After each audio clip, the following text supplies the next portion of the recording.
예전에 무슨 에어버스? 인가 하는 비행기가 무동력으로 공군기지에 착륙했다는군요. 만약에 하늘을 날고 있는 비행기가 모두 엔진이 꺼진다면 빠른 속도로 하강하나요? 아님 천천히 내려오나요?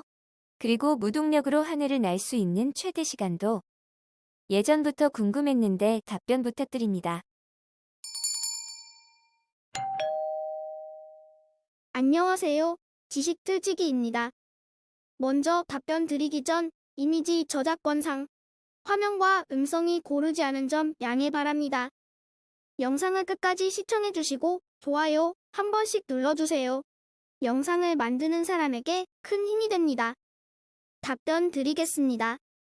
비행기는 충분히 안전사항을 고려해서 설계를 합니다.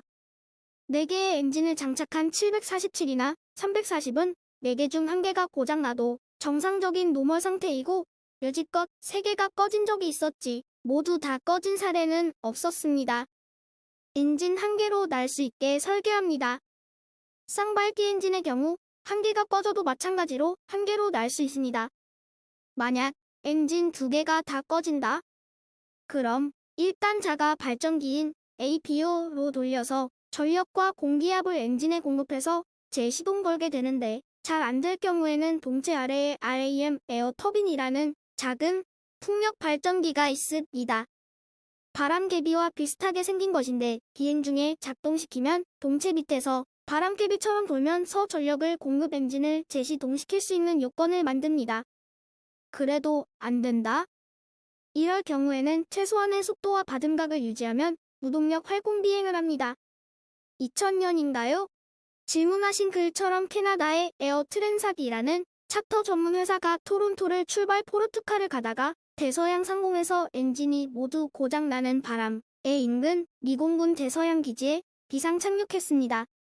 60명 정도가 가볍게 부상당하고 랜딩, 기어 휠과 타이어가 파손되었지만 기타 이상은 없었습니다. 엔진이 고장난다? 비행기는 활공비라는 것이 있습니다. 활공비는 양항비 X 높이로 그 비행기가 정상적인 활공에서 비행할 수 있는 조건이 성립됩니다. 단, 조종사가 급격한 받음각 조작을 하지 않는다면 플랩과 적절한 받음각으로 활공합니다.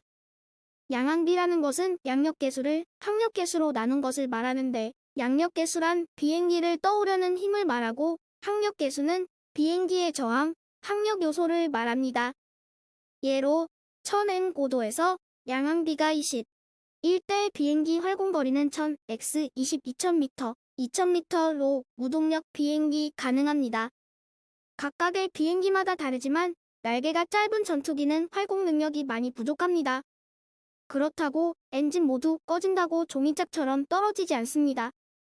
그 성능에 맞게 고도에 따른 거리를 계산할 수 있습니다. 미 캐나다의 사고 기종이었던 A330이 날개 기계가 길고 양항비가 커 활공 능력이 좋아 무려 80분간 무동력 비행이 가능한 겁니다. 글라이더 보셨죠? 글라이더는 엔진 없이 둥둥 떠다니는데 어떻게 날까요? 양항비가 크고 날개가 길기 때문에 다른 기종보다 더 오래 떠다닐 수 있습니다. 엔진 하나가 있는 작은 경비행도 마찬가지입니다.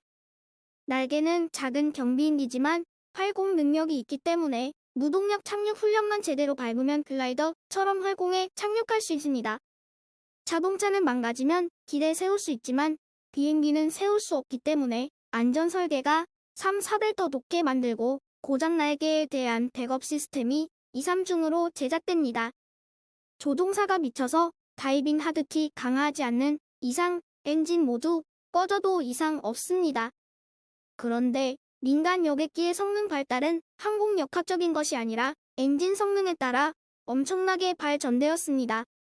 옛날 2차 대전 때나 50, 60년대 구형 여객기와는 항공역학적으로 큰 차이는 없지만 엔진의 발달은 어마어마합니다. 그만큼 엔진 성능이 아주 우수하고 신뢰성이 높습니다.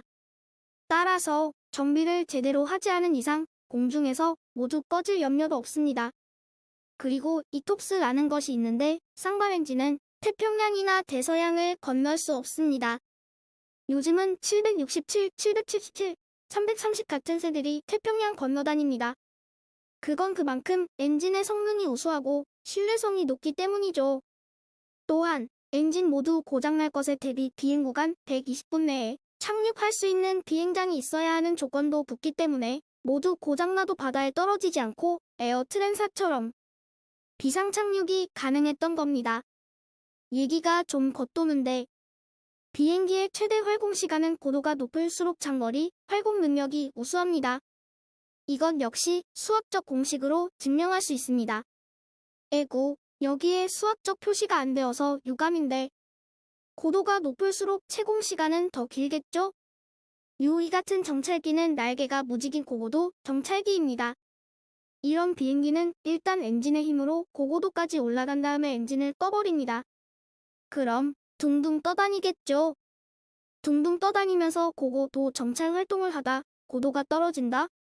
그럼 이때 엔진을 시동. 다시 상승해서 고도를 올립니다. 연료도 아끼고 채공 시간도 아주 길겠죠. 길고 고고도 정찰기의 성능을 이용 89년도에 보이저라는 세계 일주한 비행기가 있었는데 유이와 같은 조종 방식으로 일주일간 무착륙 세계 일주에 성공했습니다. 지금까지 지식 틀찌기였습니다. 다음 영상은 더욱 호기심 많은 질문들로 데이트될 예정입니다. 구독하시면 일상생활에서 가끔 궁금한 질문들이 함께할 것입니다. 지식과 상식 얻어가세요. 감사합니다.